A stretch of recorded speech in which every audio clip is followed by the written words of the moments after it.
They say time gives you wisdom, but what they don't tell you is how painful it is to realize the people you raised, the very ones who were born into your hands, can one day look you in the face and treat you like expired furniture. My name is Margaret Ellis. I'm 68 years old, a retired school librarian. I've lived a quiet life, the kind full of secondhand books, teacups with little chips on the rim, and family dinners where I did all the cooking and all the forgiving. I raised my son, Anthony, with everything I had and everything I didn't have. I found a way to borrow, but nothing I gave him, none of the stories, support, or sacrifice dreams, stopped him from saying the 7 words I now hear every night when I close my eyes: you're old and useless. Just stay out of it. This is not just a story about aging. This is a story about betrayal. About what happens when the child you gave your entire life to tells you that you no longer belong in it. But I didn't shout back. I didn't fall apart. I disappeared. Quietly. Intentionally. And when I did, I took everything with me: the comfort, the care, the calm, and the legacy. And when he came looking, all he found was the version of me he never thought I'd become. This is how I stopped begging to be respected and started building a life that made him wish he never opened his mouth. It didn't start with shouting. It never does. Disrespect is a slow drip. It shows up in sighs, in silence, in the way someone stops asking what you think. Anthony was different as a boy: curious, soft-spoken. He'd fall asleep with his glasses still on and a comic book open across his chest. I was a single mother by choice. His father, well, he never deserved the title. So it was always just the two of us. I worked at the library for nearly 3 decades. Raised Anthony between stacks of novels and late-night budget soups. When he had nightmares, I made up stories until he fell asleep. When he failed a math test, I made flashcards, then sat with him on the cold kitchen floor until he passed the next one. I didn't just give him a life, I built it. Brick by brick. So when he got into a good college, I clapped through tears, sold the only jewelry I had left from my mother to help with tuition. I remember hugging him before he left for the dorms. "You'll always have a place here," I whispered.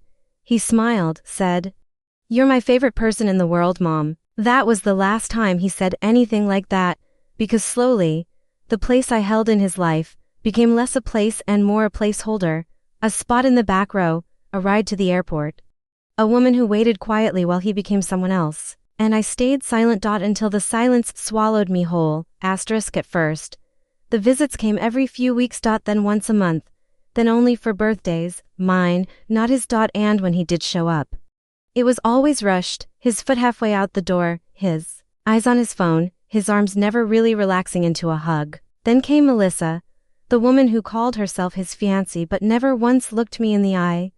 She was everything I was not: sleek, sharp, always scrolling through catalogs of modern furniture and vacation packages. She wore shoes that didn't creak, and a voice that only raised when talking to waiters. The first time she came to the house, she looked around and said, "Wow, this place is so nostalgic." I remember blinking.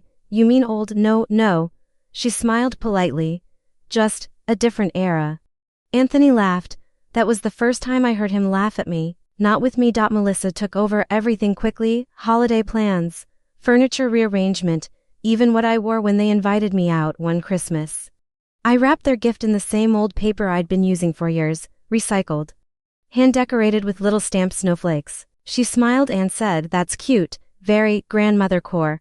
I wasn't a grandmother, but somehow I'd already been demoted to one. And Anthony, he said nothing, because that's what silence is sometimes. It's not absence. It's permission. It started with casual suggestions, Melissa eyeing the hallway and saying, "This house must be a lot to keep up." Anthony nodding. "It's probably not very energy efficient. You know how utility bills are these days." At first, I brushed it off. I'd lived in that house for over 30 years, raised a child, lost a pet, grown a garden that bloomed every May with peonies so thick they bent their own stems. This wasn't a house. It was my history. But the comments kept coming. "Have you ever considered something smaller? You could make a pretty penny selling this place. Get something simpler. There's a retirement village just a town over, great amenities, even has a game room." They made it sound like a vacation, like packing up a life was no different than booking a cruise. And Anthony, he smiled through it all, nodded at Melissa like they were discussing logistics, Not my home. One night, over dinner, it finally hit a boiling point. Melissa mentioned an open house at a new development, single-floor condos.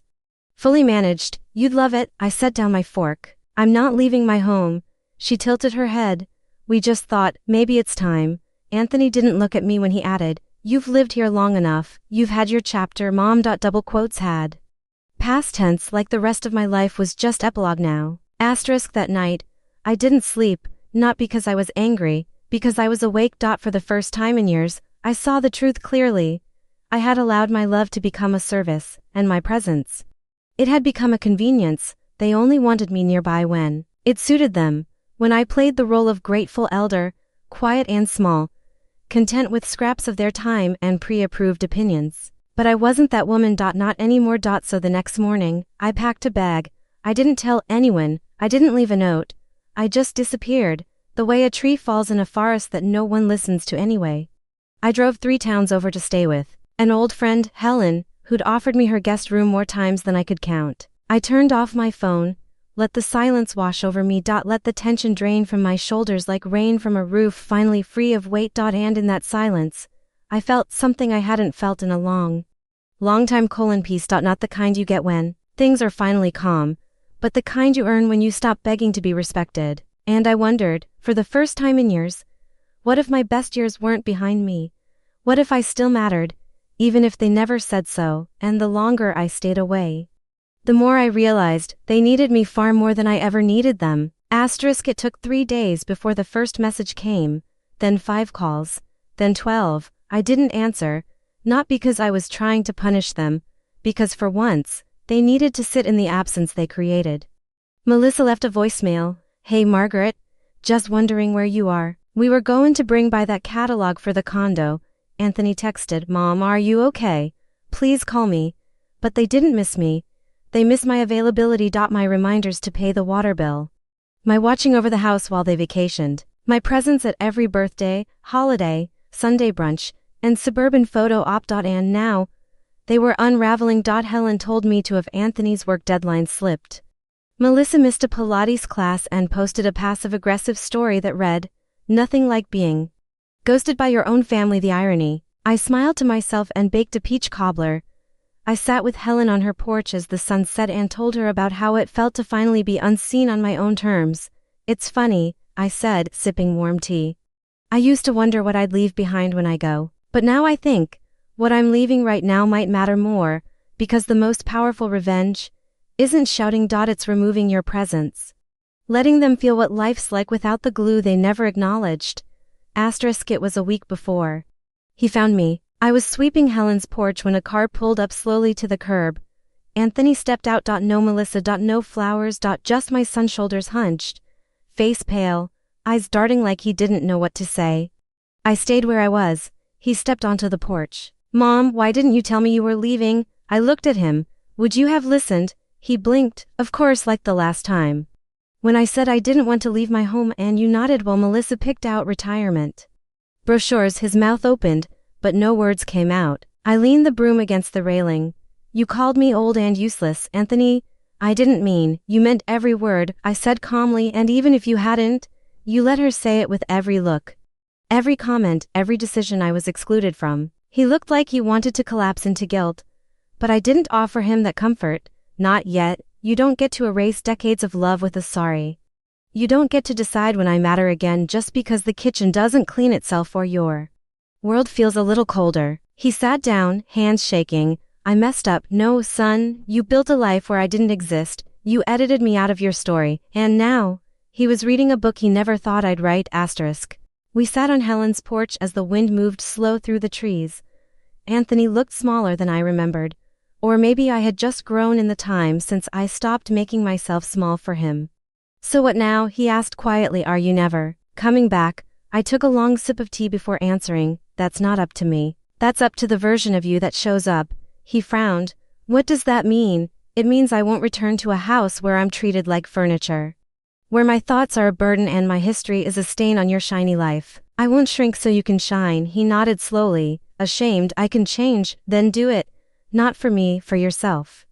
Because I'm no longer willing to explain to a grown man why his mother deserves respect. Silence.th. And I leaned in. You may have called me useless, but let me tell you something, Anthony.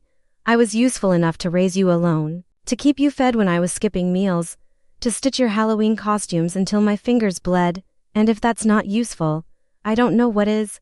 He stared at the floor. And I let the weight sit with him, because for once, it needed to.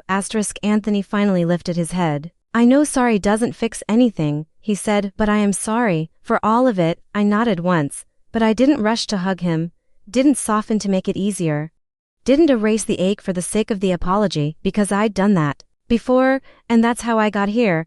I don't want you to fix it, I said, I want you to face it. He looked confused. You need to sit with who you became, I continued, the man who thought his mother was only as valuable as her usefulness. He swallowed, and then you change. Not by buying me flowers or sending nice texts, but by speaking my name with respect when I'm not in the room, by correcting people who mock my values, by remembering that without me, you wouldn't have you. He nodded. Not a performative nod, a humbled one. I'd like to start again if you'll let me. I stood up. You can start again, but I won't go back. I have a life now, Anthony, a quiet one, a peaceful one, and I won't trade it for a seat at a table where I'm only tolerated. His eyes watered. But I didn't cry because I'd already done that. And now, I was building something different. 2 days later, I returned home, not because he asked, because I decided. The house was just as I left it. Dust on the windowsill, a faint smell of lavender still clinging to the curtains. But this time, it didn't feel heavy. It felt earned. I walked from room to room slowly. Ran my fingers along the spines of books I hadn't touched in years. Touched the chair by the fireplace where I used to read Anthony bedtime stories. Stood in the kitchen where I once fed him soup with one hand while balancing bills in the other. This wasn't a monument to a past life. It was the evidence of a woman who gave everything, and finally stopped giving to those who couldn't appreciate it. I unpacked my things quietly. No fanfare. No welcome committee. Just me. And that was enough, because I wasn't returning for him, I was returning to myself. To the version of me who no longer asked for permission to matter, who didn't fear being called names, because she finally knew her name by heart. Mother, survivor, woman who walked away and still had everything she needed. And when I lit the fire that night and sat with a cup of tea, I wasn't waiting for anyone to knock on the door because I had already let myself back in. I didn't tell anyone I was home. No social media post, no calls to announce my return, no dramatic statements or ultimatums. Just quiet, just presence. Just power, the kind that doesn't need to prove itself anymore. I brewed a pot of tea, fed the garden, turned on music and danced alone in my living room like I used to when Anthony was small and fast asleep, and for the first time in years, I felt young again, not in body, but in spirit. Because youth isn't about age, it's about aliveness, and I was more alive now, alone, unburdened, unseen, than I ever was, surrounded by people who made me feel invisible. Let them think I'm old. Let them say I'm past my prime, because the truth is, I've only just started, and if they ever wonder what happened to the woman they dismissed, disrespected, and discarded, they'll have to read about her. In the new chapter she wrote for herself, the one where she stops asking to be valued, and starts defining value by how she treats herself. I thought the silence would last forever. And a part of me hoped it would, because silence has a way of teaching people what your words never could. But a week after I returned home, Anthony knocked on my door again, not with apologies. Not with excuses. With a folder, inside.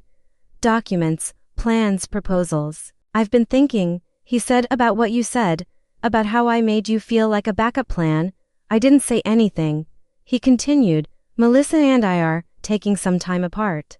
She didn't understand why I needed to step back from everything. I told her I needed to figure out who I was and who I've been, especially to you. He pushed the folder toward me. This is for you. Inside were papers for a trust, for the house, for healthcare, for me. I looked up. This won't fix what's been broken, I said. I know, he whispered, but I want to rebuild, brick by brick, just like you taught me. And that's when I realized, maybe I wasn't just teaching him a lesson, maybe I was giving him one last chance to grow up. After Anthony left, I sat alone at the kitchen table, the folder still open in front of me. It was strange seeing my name printed so neatly, so officially, on legal documents. As if they proved I mattered. But I didn't need proof. Because I knew something now I didn't before. I wasn't just a mother. I was the blueprint. The foundation. The reason the walls of our life had ever stood at all. Anthony was finally beginning to see that. But the question wasn't whether he saw it. It was whether I believed it. And the truth? I did. Not because he gave me a trust. Not because he said the right things. But because in choosing myself first, in walking away, in building peace from the quiet, I remembered who I was before I became the version of me who always said yes. And that woman, she was still here. Alive. Wiser. Ready to write the next chapter, not in spite of the past, but because she finally saw what it had made her. It started with a knock on my door. Not Anthony this time. It was Marcia, the daughter of my old neighbor, Mrs. Patel. She looked nervous, hands tucked in the sleeves of her oversized cardigan. Hi, Ms. Ellis, I know it's been a while. I was wondering if you still talk to people like. Listen, I smiled and stepped aside, over chamomile tea. She told me about her divorce. How she felt like a ghost in her own home, how her own mother said, "You should have just stayed quiet, it's better than being alone." I listened, nodded, gave her a slice of banana bread I had no idea would become famous in our little block. Word spread fast. By the end of the month, 5 women had visited. Some were barely 30. Others older than me. They came with heavy hearts and full silence, and they left lighter, not because I gave them advice, but because I gave them space. You make people feel like they're not broken, one said, just in the middle of rebuilding. And that's when it hit me. Maybe I wasn't supposed to just retire. Maybe I was meant to, or EPU or POSE. My pain, my story, my stillness, not as warnings, but as welcome mats for women who had also been called too old, too loud, too much, or too useless. Turns out, there's a quiet kind of power in being the one who knows what comes next. What started as tea with Marcia became something more. Within 2 months, we had a full living room every Thursday afternoon. 12 chairs, 1 pot of tea, no permission slips needed. They called it Margaret's table. At first, I protested the name. This isn't about me, I said, but Olivia, a widowed painter in her 60s, shook her head. It is about you. You're the first person who made us feel like aging wasn't a punishment. They came with stories, some raw, some stitched shut and reopened. Women who were caregivers to husbands who forgot their names. Women whose adult children stopped calling. Women who never had children and were tired of being pitied for it. We didn't just talk about grief. We talked about becoming, about what it means to be 40, 50, 60 and still be asked to disappear. About how revenge isn't always loud. Sometimes, it's living well in a world that told you your time had passed. They brought scones and stories. I brewed tea and baked. And somewhere between the lemon shortbread and the truth, I found something I didn't know I needed. A new way to be seen. Not just as a mother. Not just as a woman who left quietly. But as the architect of a space where others could feel whole. And every time someone new sat down and whispered, I didn't know I needed this, I realized this was my second act, and this time, I was the headliner. It was a Thursday afternoon. Same as always, the scent of cinnamon and orange peel drifted through the house. Chairs were full, laughter low but present.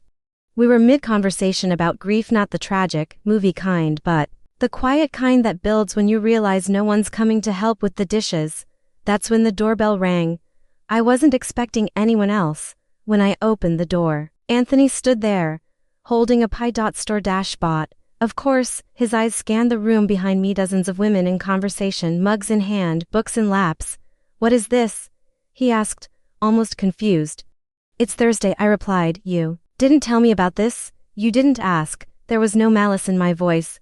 Just clarity. Can I come in? He asked. I stepped aside.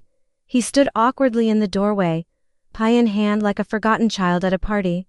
The women welcomed him with polite nods, but they didn't stop their conversations. He wasn't the center here, I was, and that realization showed on his face. I walked him to the kitchen and offered tea. He sat slowly and whispered, I didn't know you had this. Because you never asked what filled me when you weren't looking. He nodded. Quiet, you're different. No, I said, I'm home. You just never visited the part of me that wasn't mothering you. Later that afternoon, after the last slice of banana bread had been claimed and the women began settling into the slower rhythm of tea and reflection, Marcia spoke up. Margaret, you've never shared your story. A few heads turned. Few nodded gently. I looked down at my cup. For a long time, I believed my story was too quiet to be told, but now, I realized silence had done more damage than honesty ever could. So I stood up. Anthony watched from the far corner, hands clasped. I was raised to think that being useful was the same as being loved. I began, so I poured everything I had into being needed. The room stilled. I gave and gave and gave until one day, someone looked at me and said I had no use anymore, and for a while I believed them. I looked at no one, but I felt everyone listening. But here's what I've learned. Being needed isn't love. Being valued when you're no longer useful, that's love. I turned slightly, locking eyes with Anthony. And if someone only sees you for what you do for them, not who you are to yourself, they never really saw you to begin with. Silence and then applause, not loud. But knowing, Anthony didn't clap. He just looked down, and I didn't feel sorry for him. I felt free, because he was finally seeing me not just as mom, but as a woman with power he never even tried to know. After the gathering ended and the chairs were stacked, Anthony lingered. He helped carry mugs to the sink, quiet, careful. When the kitchen was clear, he turned to me. I didn't know you had all this. That's because you never saw me as someone who could. He nodded slowly, guilt etched across his face. I want to do better, he said. Not just say the right things, actually be better. But I don't know where to start. I set down the dish towel. Then here's a start, I said, turning to face him. Take a week, volunteer with someone who doesn't need you to be impressive, just present, humble. What kind of place? Any place that reminds you that usefulness and value aren't the same thing. He blinked. You're serious? You want back into my life? I said. Then show me who you are when no one's clapping. He didn't argue. He didn't roll his eyes like he used to. He just nodded. All right? I didn't thank him. This wasn't a favor. It was repentance. A test not of obedience, but of humility. Because forgiveness doesn't come through flowers. It comes through follow-through. 3 days later, Anthony sent a message. I found a place. Community food bank. They said they could use help unloading inventory and organizing supplies.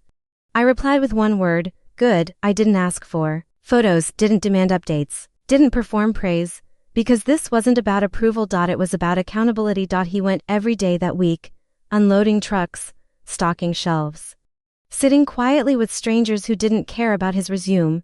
On the 4th day, he texted again.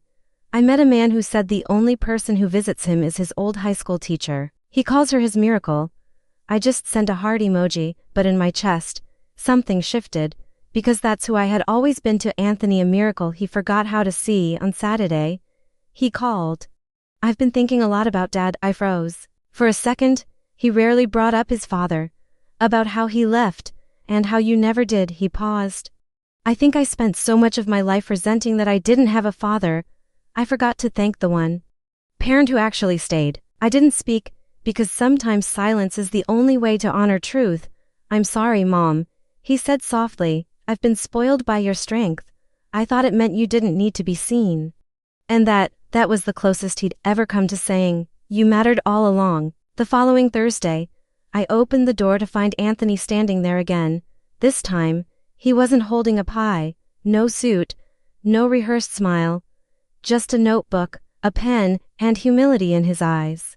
Do you mind if I just listen? He asked. I said nothing, just stepped aside and nodded toward the open seat in the corner. That day, the women at Margaret's table spoke about expectations. About how the world expects you to be soft, but not too soft, wise but not outspoken, gracious, but never angry. Olivia told a story about the time her daughter-in-law rolled her eyes when she offered to help with her newborn grandchild. She said thanks, but we don't really do outdated advice anymore. There was laughter. Sad, knowing. Anthony listened. He didn't speak. He watched these women speak their truths without apology, watched them own their age, their boundaries, their worth, and I watched him see me in a room where I no longer needed his approval to exist. After everyone left, he stayed back. I think I get it now, he said. Get what? That your life doesn't revolve around me, that it never should have, and that you created something so much bigger than motherhood. I just never looked hard enough to see it. He looked down. Do you think I could come back next week? I smiled. If you come with questions, not answers, because growth doesn't begin when you speak. It begins when you finally listen. Asterisk over the next month, Anthony came every Thursday. Not as Margaret's son, not as the man trying to make things right. He came as a witness. To what love looked like without strings, to what strength sounded like without screaming, to what healing could become when no one was trying to fix you, just hear you. One afternoon, after most had left, he lingered in the doorway. Can I ask you something? You just did, he grinned. What's the one thing you wish I'd known? Back then, when I was pulling away. I didn't answer right away. I poured us both fresh tea. And then I said, I wish you'd known that the silence I gave you wasn't indifference. It was the only way I knew how to survive the disappointment. He swallowed hard. I continued. I couldn't keep chasing a version of you that didn't remember who raised him, so I went quiet, not because I gave up on you, but because I finally chose myself. He looked away. That's fair. No, Anthony, I said softly. It's true. And then for the first time in years, I reached across the table and took his hand. I don't need you to carry guilt. I just need you to never forget. Again, he didn't cry. He just nodded. Because he understood now this wasn't a moment of closure. It was a contract for what would come next. Asterisk, I never told Anthony this, but every time he showed up at Margaret's table, I wrote his name in the corner of my journal. Not as a guest. As a student, because that's what real repair looks like. Not grand gestures, not dramatic apologies, but consistency, effort without a spotlight. Love without a transaction. And in time, I stopped keeping score, because he was no longer coming to impress me. He was coming to know me, and that was all I ever wanted. Not flowers. Not money. Just to be known as more than a service. As a story. As a woman who existed before and beyond her usefulness. So I started planning. Not just a will, a legacy. I documented my recipes, my lessons, my favorite books, my best advice. I compiled stories from the women at my table and titled it, The Second Bloom, Stories We Weren't Supposed to Tell. And I left it all to Anthony, not because I owed him, but because he finally learned how to hold something without trying to control it. My story. My worth. My name. The woman he once called old and useless would be remembered by generations of women who saw her as the one thing she always was, unshakably whole. Asterisk, they say legacy is what you leave behind. But that's not quite true.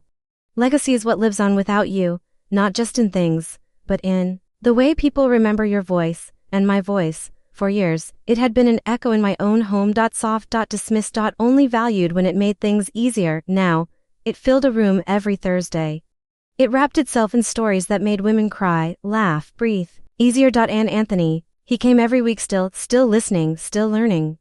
Still slowly transforming from the man who once saw me as unnecessary into someone who now understood that the foundation he stood on had been me all along. But I hadn't told him everything, not yet, because there was one story I'd never shared. Not with the group, not with Anthony, not even with myself, out loud. The day I almost left for good, the day I considered walking out of this life entirely, before the garden, before the tea, before the second bloom.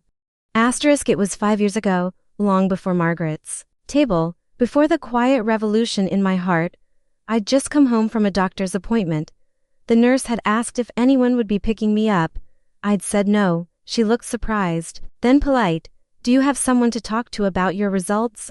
I didn't. It was a minor diagnosis, nothing fatal, but it felt like one more reminder that I was alone. I remember driving home in silence, the streetlights flickering through my windshield like unanswered questions. When I pulled into the driveway, the porch light didn't come on. I'd forgotten to replace the bulb again, and I sat there in the car for nearly an hour, gripping the steering wheel like it was the only thing keeping me tethered to the earth. What am I doing all this for? I whispered. I had no answer. I thought of Anthony busy with work, Melissa, their polished plans. I thought of how I used to be his whole world, and now I wasn't even a footnote. That night, I went to bed and didn't set an alarm. Didn't plan to get up, didn't care if I did, but the next morning, the sun came in anyway. It spilled across the floor like a promise. I sat up. Made tea, watered my dying fern, and whispered to myself, if no one will see me, I'll learn to see myself. That was the day I started building something new. Asterisk. That Thursday, the room was full. Olivia brought lemon tart. Marcia brought a new poem. Even Helen, who rarely left her cottage, shuffled in with a whereupon shawl and a knowing smile. Anthony sat in the far corner again, He never interrupted, just watched and learned. And that day, I felt it was time. I took my usual seat, placed my tea gently down, and said, I want to tell you something I've never said aloud before. The room quieted. 5 years ago, I'd almost stopped trying. I wasn't suicidal, but I wasn't exactly alive either. I was invisible, exhausted. Not because of my age, but because I had given so much of myself away. There was nothing left in the mirror to recognize. Anthony's eyes locked onto mine. I continued. I sat in my car and wondered what the point of continuing was. Not because I was weak, but because I was empty. And no one noticed. Double quote silence. One woman gasped. Another reached for a tissue. Anthony looked like he'd been punched in the gut. I didn't soften it. And I want every woman in this room to know something. If you've ever felt that way, ever questioned whether your presence would be missed, you are not alone, and you are not disposable. I turned slightly, speaking directly to my son, without calling him out, and sometimes, the people who forget your worth are the ones you spent your whole life building up. The sun was low when we wrapped up that Thursday. The chairs were folded, the leftover tart covered, the tea leaves drained and sleeping in the sink. Anthony lingered as always, but this time, as I gathered my shawl, he quietly walked beside me. We stepped into the golden light of late afternoon. The air thick with the scent of cut grass and lilac. A few steps down the sidewalk, he finally spoke. Mom, yes. He hesitated. Then, that story you told today, was it about me? I paused. Not to spare him. To make sure my answer would land. It wasn't about you, I said, but you were part of the silence that made me question if I mattered. He exhaled slowly, like he'd been holding that breath for years. Did I almost lose you? I stopped walking, turned toward him. Yes, I said softly, not physically, but you almost lost the version of me who still believed I had something left to give. His eyes shimmered. No words, just the ache of knowing what could have been broken forever. I'm sorry, he whispered. I know, and now, I said, you have a chance to never let anyone else feel that way. Not me, not a wife, not a daughter, not a stranger in your care. He nodded. I won't waste it. And for the first time since he was a boy, he walked me home, not as someone in charge, but as someone who finally understood how much he'd been carried. A week later, a letter arrived. Not a bill, not a catalog, not another offer for a senior-friendly cruise. An envelope with a handwritten note and a logo I didn't recognize. Inside, Dear Margaret, we've heard about Margaret's table through several women in our wellness network. We're hosting a regional conference for women redefining legacy focused on late life leadership, healing after estrangement, and rewriting personal worth. We'd be honored if you would speak as our closing guest. I stared at the paper. Me, speak to hundreds of women. Anthony saw the envelope later that afternoon, resting on the table beneath my knitting bag. You gonna do it? I didn't answer. At first. He waited. I looked up. Do you think anyone would care what I have to say? He smiled. They already do. You just haven't seen how many yet. I chuckled. You know, you didn't even believe me before. No, he said, but I believe in you now. Loudly, I folded the letter. Then I guess it's time someone else heard me loud too. Because for all the years I thought my voice was small, turns out, it was just waiting for the right room. I stood in front of the mirror tonights before the conference, holding the dress I wore to Anthony's high school graduation. It didn't fit quite the same. But then again, neither did I. I'd grown in places no measuring tape could capture, and I didn't need a new outfit to prove it. I needed a new voice. Still, doubt crept in like old wallpaper, peeling at the edges but somehow still there. What do I have to say that hasn't already been said? Why would they listen to someone my age? What if I mess it up? That night, as I sat journaling beside the fireplace, Anthony stopped by. He sat across from me, leaned back, like he used to when he was 15 and asking permission for something he didn't think he'd get. I made you something, he said. He pulled out a folded sheet. Typed. Simple. It's your bio, for the event. They asked for one. I thought I'd take a shot at it. I opened it, expecting a list of facts. Instead, I read this. Margaret Ellis is not a keynote speaker. She's a keeper of forgotten wisdom. She has held grief in one hand and love in the other and still found space to serve banana bread with both. She is a living reminder that usefulness isn't worth and that no one, no matter their age, deserves to be forgotten. I looked up. Anthony didn't smile this time. He just nodded and whispered, "Go show them the voice." I silenced for 2 long, the stage wasn't massive. Just wide enough for a microphone, a pitcher of water, and a few carefully arranged flowers, but to me it felt like Everest. Dozens of women filled the seats, mothers, widows, survivors, sisters, some with notebooks, others with tired eyes, all of them waiting. I stepped up slowly. My shoes made the faintest sound against the wood. My hands trembled just enough to remind me this mattered. And then the host introduced me. Please welcome our final voice today, Margaret Ellis, founder of Margaret's Table, caretaker of quiet strength, and reminder that some roots grow deepest later in life. Applause, not loud. Respectful. I stepped to the mic and took a breath. Then I began. They said I was old, and I believed them. They said I was useless, and I let that echo too long. A few heads nodded, but what they didn't know was that I hadn't even started blooming yet. Soft laughter, warmth. You're never too old to start over. You're never too far gone to turn silence into purpose. And sometimes the most powerful revenge isn't in proving them wrong. It's in proving to yourself that you were never broken. A pause, a breath. They told me I didn't matter. So I built a life that didn't need their approval to be beautiful. The applause was louder this time. But I didn't need it. Because I had already clapped for myself the moment I stood on that stage. I didn't know Anthony was there. Not until the very end. The applause had just softened. I'd stepped back from the mic, heart steady, voice finally at rest. And then I caught a glimpse of him standing quietly in the back row, hands in his pockets, eyes glassy, not clapping out of obligation, clapping because he meant it. And behind him? A line of women waiting to speak with me. Some held their phones, others just tears. The first said, "You told my story without even knowing it." Another whispered, "I brought my daughter today. Thank you for showing her what strength really looks like." But it was Anthony I kept glancing back to after the crowd thinned. He approached me outside. The late sun dipped low, shadows long. On the pavement. "You didn't tell me you were speaking," he said. "Didn't think you'd come." "I wouldn't have," he admitted. 6 months ago. Then he pulled something from his jacket pocket. A notebook, dog-eared pages. "Fall, I've been writing. Since the food bank." "Really?" "Yeah." He smiled, shy. "It helps me remember what matters." He paused. "You were incredible, Mom. I wasn't trying to be." "Exactly." He said. "You just are, and I see that now, all of it." And in that moment, I realized maybe I hadn't just found my voice again. Maybe I'd helped him find his. 2 weeks after the conference, I began writing in earnest. Not just reflections. A book. It started small notes, phrases, bits of poetry scribbled on napkins and envelopes. But soon, it had structure, shape, spine. I called it, "The Table Was Always Mine," a memoir, yes. But more than that, a survival manual for women who were told they were too old to be powerful. Too plain to be remembered. Too soft to make an impact. Anthony helped type the chapters. He didn't edit. He didn't advise. He just listened. Page after page. He watched my story unfold from my own hands, not through the filtered lens of motherhood, or guilt, or family politics. Just me. We sat in the garden one afternoon, tea between us, the manuscript in his lap. "I wish I'd known you like this my whole life," he said. "You did," I replied. "You just didn't know how to see me." He nodded.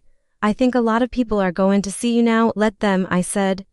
"But I don't need their praise. I already lived the story. The power's already mine." Because this wasn't about becoming someone new. It was about finally being allowed to show who I'd always been. It started with a local podcast the host had heard about, Margaret's Table, from one of the women in attendance at the conference. "Would you be willing to speak about your journey, even just 20 minutes?" I said yes. The episode went live on a Wednesday. By Friday, the inbox I'd long forgotten about was overflowing. "I sent your story to my mother. She cried for the first time in years. How do I start my own table? I thought I was alone. Now I know I'm not." Within weeks, the story spread. A major blog featured a piece titled, "The Woman Who Refused to Disappear." Then came a small publishing offer, then a speaking invitation in a neighboring state, then a letter from a college student who wrote, "You helped me understand my grandmother in a way I never have before." And all the while, Anthony was there. Not as my manager, not as my protector, just as my witness. The world was discovering what he now knew for sure, that I hadn't just aged. I had arrived. At the version of myself that never asked to be smaller. At the voice I almost buried under other people's comfort. At the story they once dismissed as irrelevant and now couldn't stop reading asterisk sometimes. I sit on my porch and reread the early pages of my manuscript, the ones I wrote when my voice still trembled, when I still questioned whether I had the right to be heard. And every time I do, I marvel not at how far I've come, but at how long I went pretending I hadn't arrived already. For decades, I made myself small so others could feel big, kept quiet so others wouldn't feel confronted, smiled so they'd feel less guilty for forgetting me. And now, I take up space. In rooms, in hearts, in history. My son calls me every week now. Not out of guilt, out of gratitude. He no longer introduces me as just Mom. He says, "This is Margaret. She's the reason I know how to be a better man." He once called me old and useless, and I understand now why. Because people only label you useless when they're afraid of how powerful you still are. But I don't need revenge in the way I once thought, because this peace, this presence, this platform, this is my revenge, the kind that doesn't shout. The kind that lasts. Asterisk. A year passed. Margaret's table grew from 12 chairs to 300 voices across 6 cities. It started as a circle of tea and silence, turned into a movement. One that didn't need banners or microphones, one that didn't ask for permission, only presence. Women wrote in from across the country. Some started their own chapters.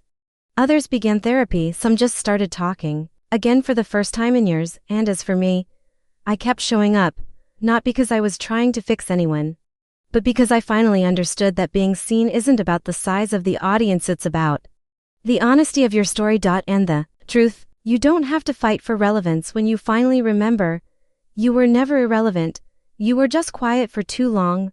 Asterisk. Aging used to terrify me. Not because of the lines on my face, but because of how the world looked past them. They don't tell you this when you're young, but for women, aging often feels like becoming invisible in slow motion. People stop asking for your thoughts. They compliment your hair but not your ideas.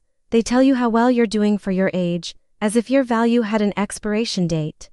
But I've learned something they don't teach you in beauty magazines. Aging is not erosion. It's elevation. It's shedding the noise you never needed. It's seeing clearly the people who never really saw you. It's finally walking into a room not to be noticed, but to notice everything you gave away and decide to keep it this time. I don't miss being young. I miss nothing, because the woman I am now, she walks slower, but with certainty. She doesn't raise her voice because she doesn't have to, and when she is called old now, she smiles, because she knows the wisest trees still bear fruit, even when the forest forgets their roots. Asterisk. The invitation came on a gold-trimmed card. You are cordially invited to the Founders of Change Award ceremony, recognizing local leaders who have transformed lives through quiet strength. I almost laughed. Quiet strength, two words I used to think meant invisibility. Now, they were a crown. The event was simple: folding chairs, fairy lights, and homemade desserts. I didn't need a grand ballroom. I didn't need a spotlight. But when I stepped on stage and saw Anthony sitting in the front row, notebook in hand, I knew this moment wasn't just mine. It belonged to every woman who'd ever been told to shrink.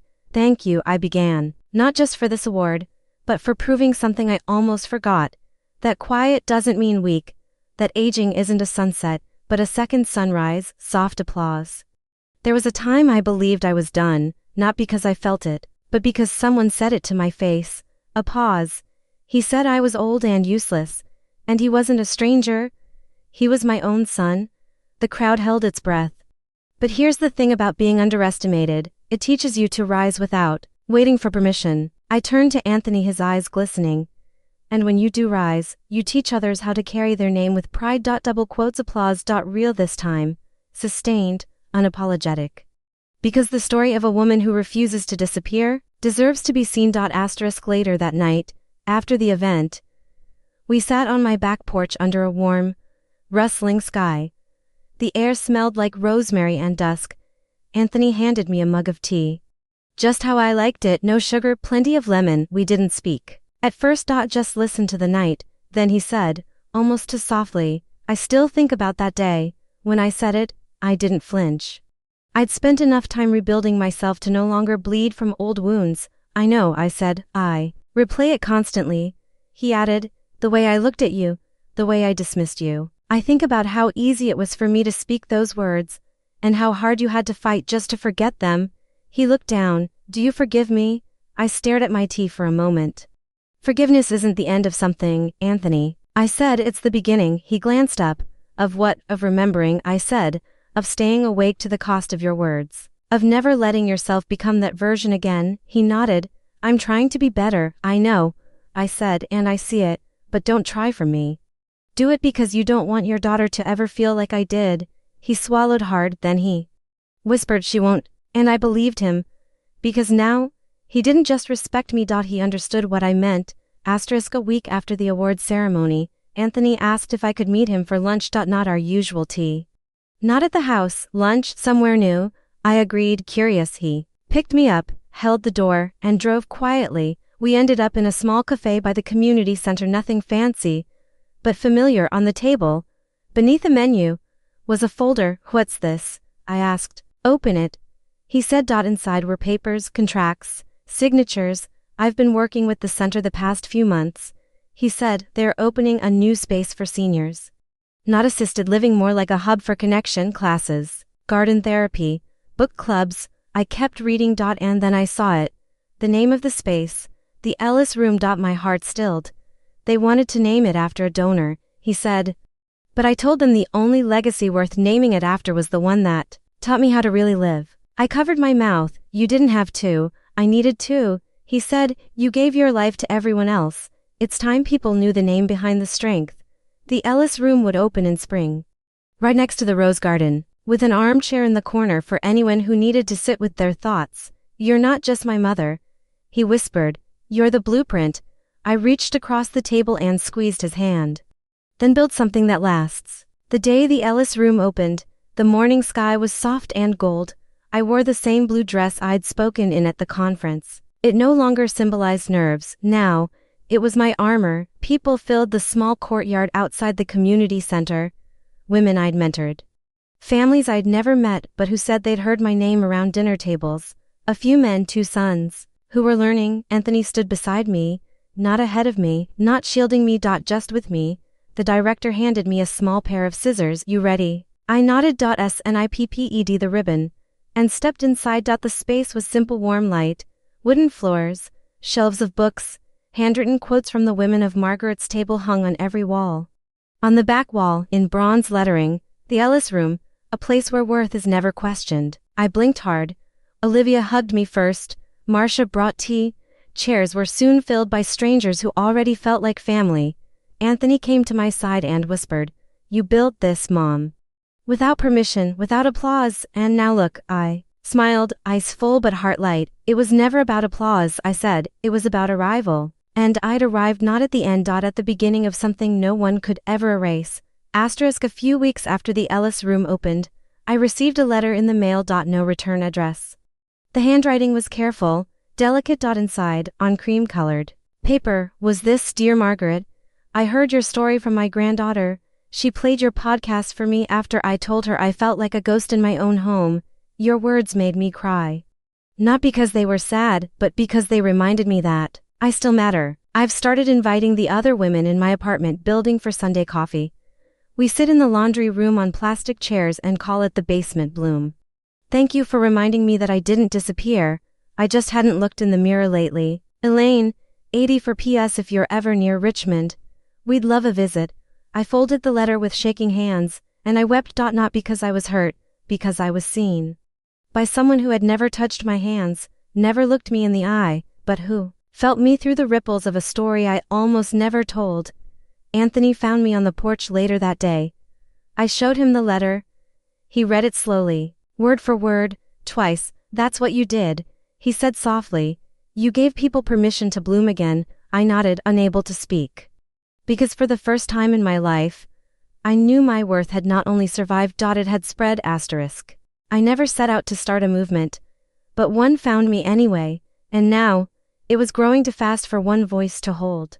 So I gathered the women of Margaret's table, original and new, and said, it's time we share the table. We began training facilitators. Not speakers, space holders, women who knew how to sit in silence without rushing to fix it, women who had survived betrayal, abandonment, invisibility, and had chosen to build. not break. We taught how to listen without judgment, how to welcome pain with dignity, how to leave every woman feeling taller than when she walked in. We gave them journals, resources, a hand-stitched patch for each new table they started, a tea leaf curled into a blooming flower. Within months, there were tables in Pittsburgh, Santa Fe, Tallahassee, and a little town in Kansas that renamed theirs grandma's. Each circle carried echoes of our first table. The room where I told my son, with quiet fire, "You don't get to define my usefulness," and now, dozens of other women were whispering that same truth not just to their sons and daughters, but to themselves, because the real revenge wasn't that they finally listened. It was that we no longer needed them to. It came tucked in a manila envelope with no return address, a letter from Melissa. I hadn't heard her name in months. The same woman who once looked around my home and called it nostalgic, who rolled her eyes at my banana bread, my cardigans, my refusal to shrink. The same woman who stood beside my son while he told me I was old and useless. I almost threw it away, but some strange grace made me open it. "Margaret, I'm not writing for forgiveness, I don't expect it. I'm writing because I finally understand. After Anthony and I split, I went to visit my own mother. We hadn't spoken in years. And when I sat at her kitchen table and saw her hands, how soft they'd become, how quiet her voice was, I realized how long I'd ignored the kind of strength that isn't loud, the kind you had. I mocked what I didn't understand, and I tried to erase what I envied. Thank you for holding your ground, for not letting me win, for teaching Anthony what I never could. I hope one day I grow into even a sliver of the woman you are." Melissa. I sat with the letter in my lap, not angry, not triumphant, just full, because here it was, the final piece. The moment I realized my story had reached even the ones who once tried to silence it. And I didn't need to respond because I had already written my reply. In every room I helped women rebuild themselves. That evening, I opened the journal I'd started the night I moved into Helen's spare room, the one with pages filled by moonlight, anger, and banana breadcrumbs. I turned to the last empty page and I began to write. "To the woman I used to be, you were quiet when you should have shouted. You gave until there was nothing left but echoes. You waited at the window for people who forgot to knock. But I'm not angry at you. You were surviving the only way you knew how.